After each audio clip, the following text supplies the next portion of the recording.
안녕하세요. 신우스입니다. 이전 영상에서는 투자에서 왜 현금이 필요한지에 대해 이야기했습니다.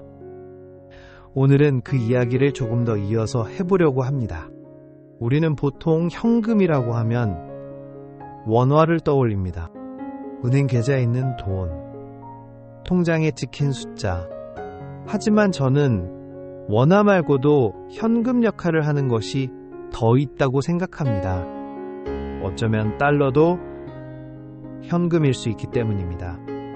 많은 전문가들은 달러 자산을 보유하라, 달러 자산을 포트폴리오에 반영하라, 이런 조언을 꽤 자주 합니다. 왜 그럴까요? 제가 살고 있는 지방에서는 조금씩 변하는 풍경이 보이기 시작합니다. 예전에는 사람이 살던 집들이 비어있는 경우가 조금씩 늘어나고 있고, 장사가 되던 상가들도 문이 닫힌 채 비어있는 모습을 종종 보게 됩니다. 그 모습을 보면서 저는 한 가지 생각을 하게 되었습니다. 우리가 살고 있는 이 경제 환경이 앞으로도 지금과 같을까? 최근 20여 년간의 환율의 흐름을 보면 그 답이 조금 보일지도 모르겠습니다. 2000년대 중반에는 원달러 환율이 900원대까지 내려갔던 시기가 있었습니다.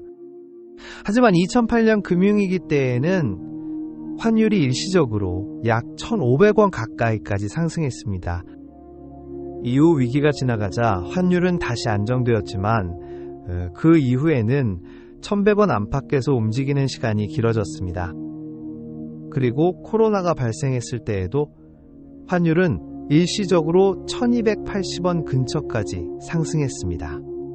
이후 다시 안정되는 과정이 있었지만 코로나 이후에는 1,200원대가 하나의 기준처럼 보이기 시작했습니다. 최근에는 1,300원대 그리고 1,400원대가 익숙하게 느껴지는 시기가 되었습니다. 환율은 위기가 발생하면 크게 상승합니다. 그리고 위기가 지나가면 다시 안정됩니다. 그런데 한 가지 흥미로운 점이 있습니다. 시간이 지나면 환율은 다시 내려오지만 예전의 저점으로는 잘 돌아가지 않는 경우가 많았습니다. 그래서 저는 한 가지 생각을 하게 되었습니다.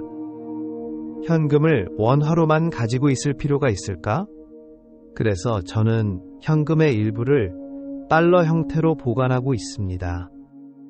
원화 현금을 12등분해서 정기예금으로 관리하며 돈을 놀리지 않듯이 달러도 그냥 가지고만 있으면 구르지 않는 돈이 됩니다. 그렇다면 달러를 그냥 두지 않고 굴리려면 어떻게 해야 할까요? 방법은 생각보다 여러 가지가 있습니다. 국내 은행에서 환전을 한 뒤 달러 정기예금을 이용할 수도 있고, 증권사를 통해 외화 RP 같은 상품을 이용할 수도 있습니다. ISA나 연금계좌에서도 구매 가능한 달러 금리를 추종하는 ETF를 이용할 수도 있습니다. 또 직접 환전을 한 뒤 미국 단기국채나 단기국채 ETF를 통해 달러를 보관하는 방법도 있습니다. 저 역시 달러 단기채 ETF를 통해 달러 자산의 일부를 보관하고 있습니다. 언제든 매도해 원화로 환전할 수 있고, 필요하다면 미국 주식 같은 달러 자산을 바로 매수할 수도 있습니다. 원화 예금이 이자를 만들며 일하고 있듯이 달러 역시 굴러가고 있는 현금의 한 부분입니다. 제가 늘 이야기하는 생각이 하나 있습니다. 저처럼 평범한 일반인이 투자에서 믿을 수 있는 것은 결국 시간과 분산뿐이라고 생각합니다. 여러 영역에 걸쳐 분산 투자를 하다 보면 관리하기도 번거롭고 귀찮은 순간들이 많을 수 있습니다.